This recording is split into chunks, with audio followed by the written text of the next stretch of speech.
Well, Carol, first, welcome to Newsmax and congrats on the success of the book so far.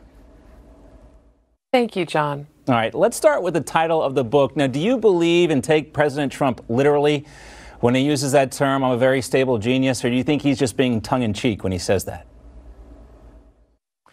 I don't think he was being tongue-in-cheek. It would have been tongue-in-cheek if he'd said it once. As a defense at the time, he tweeted it the first time in 2018.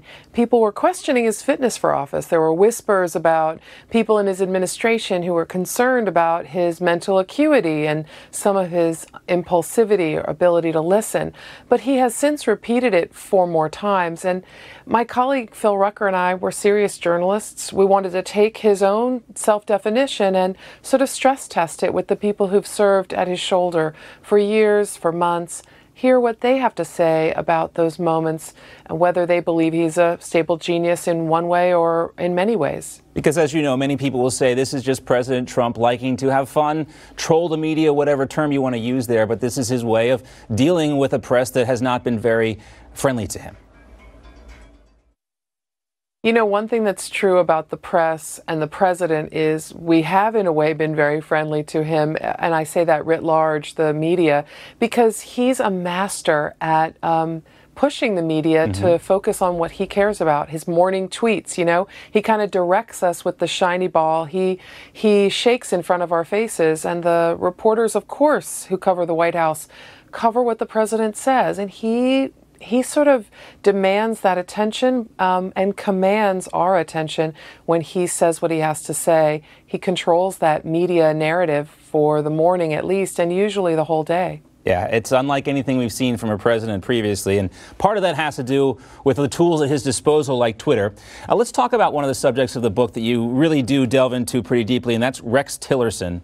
When you look at the way Rex Tillerson's had a very tumultuous relationship with President Trump during his tenure as Secretary of State, you know, you can look at why he even took the job in the first place. President Trump is living up to the things that he said he was going to do when he was running for office. Tillerson obviously has a different philosophy.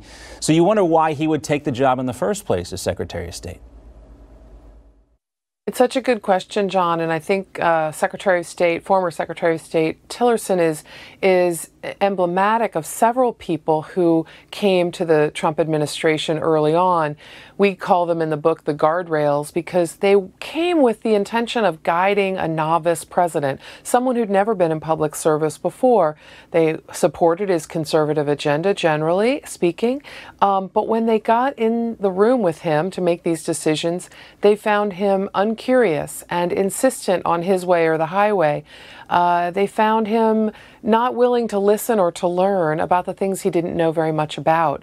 And that increased the stress between Tillerson and the president.